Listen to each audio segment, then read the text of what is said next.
O Senhor esteja convosco. Ele está no meio de nós. Proclamação do Evangelho de Jesus Cristo segundo Marcos. Glória a vós, Senhor.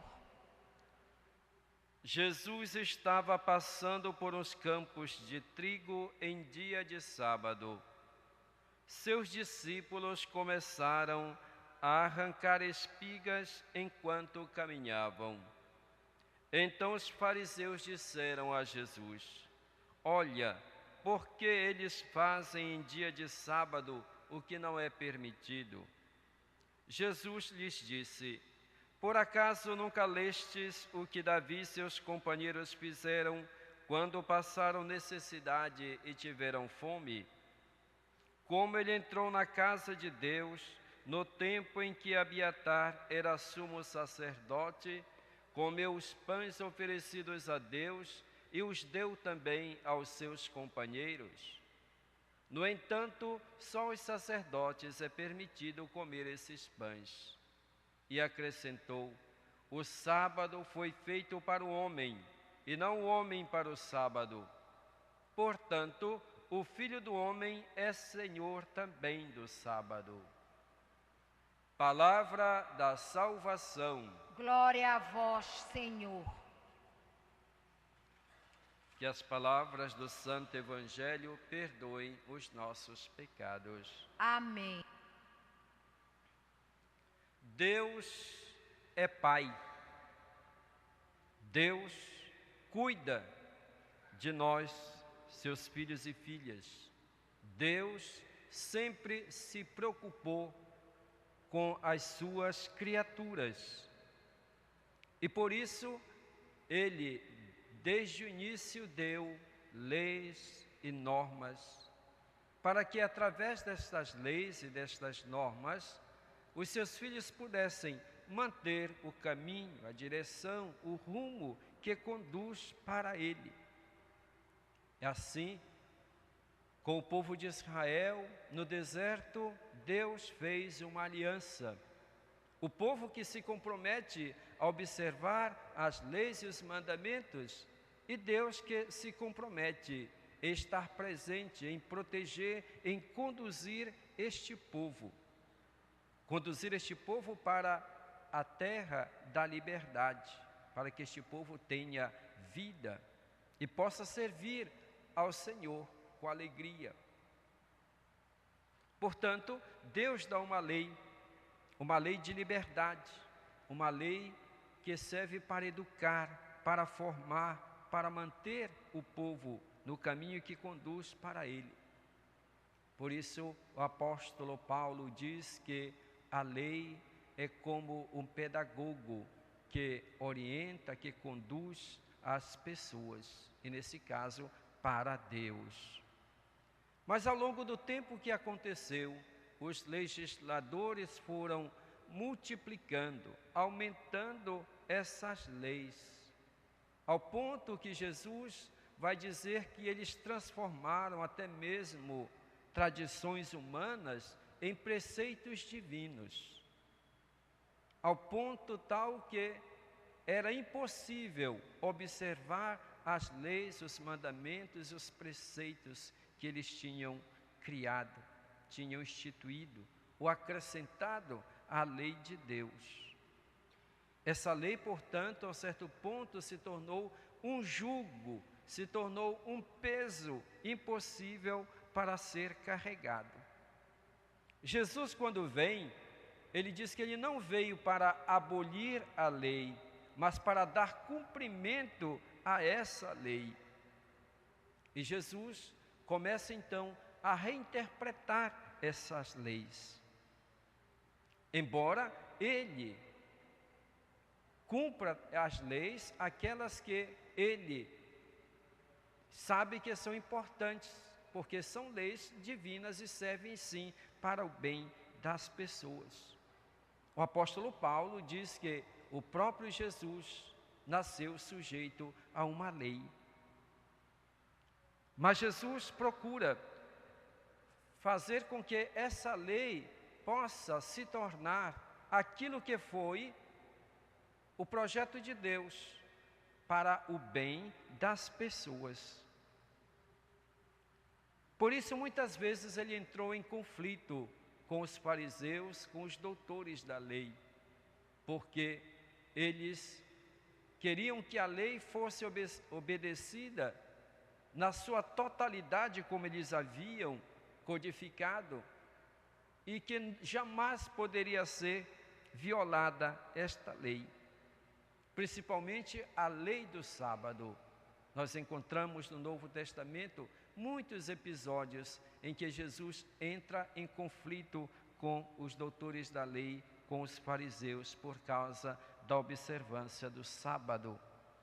E o trecho do Evangelho que hoje nós lemos fala exatamente sobre um desses episódios, em que Jesus está passando com os seus discípulos, num dia de sábado, por um campo de trigo, e os seus discípulos, com fome, começam a arrancar espigas e comer.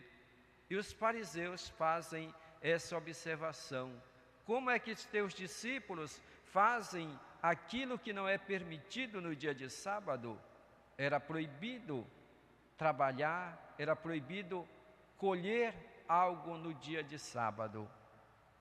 E Jesus lhes diz: vocês nunca leram o que está escrito, que Davi e seus companheiros, quando tiveram fome, comeram os pães oferecidos a Deus, e os deu também Davi aos seus companheiros, coisa que só era permitido aos sacerdotes.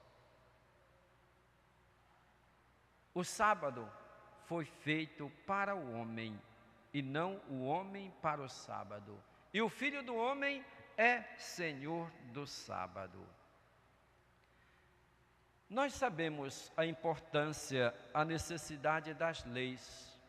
Uma sociedade, uma entidade, um grupo, qualquer organização não pode manter-se de pé se não existe lei, se não existe algum estatuto, algo que possa conduzir, que possa orientar as pessoas. Quando existe algo onde não há ordem, nós dizemos: é uma terra sem lei, cada um faz aquilo que quer.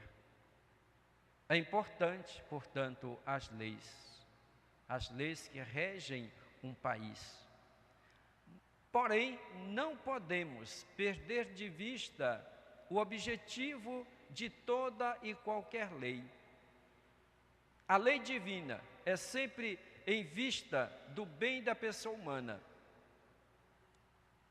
E a lei humana também deve pautar, deve ser um instrumento para a promoção do bem, para a promoção da justiça, para a promoção da vida. Jamais uma lei deve ser para oprimir as pessoas, para tirar a liberdade. Portanto, qualquer lei humana deve adaptar-se à lei divina.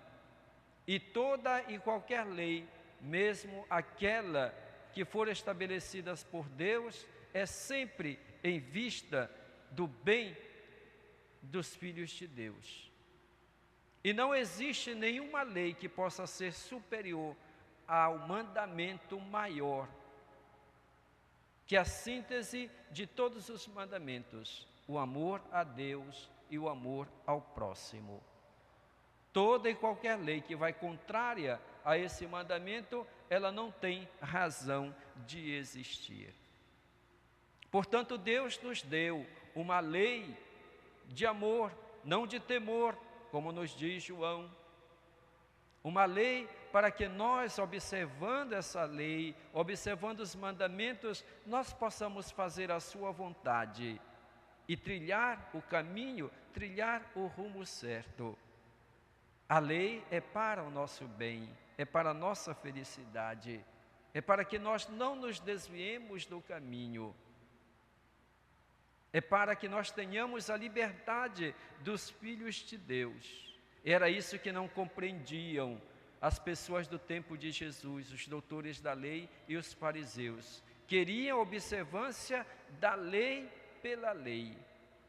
Ora, nós sabemos que muitas vezes essa lei, essa defesa intransigente da lei, não era outra coisa senão a defesa dos seus próprios interesses. E Jesus muitas vezes lhes disse que no fundo o que eles buscavam era a promoção de si mesmos, era tirar vantagem da lei, porque eles colocavam fardos tão pesados nas costas dos outros que eles não queriam e não eram capazes de tocar nem mesmo com o dedo.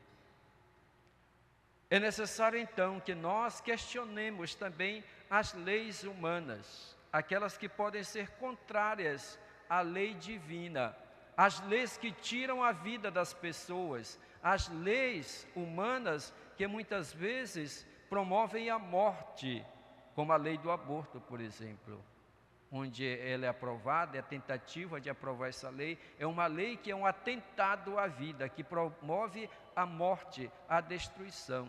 Portanto, vai contra a lei fundamental e principal, que é a lei do amor, da promoção da vida.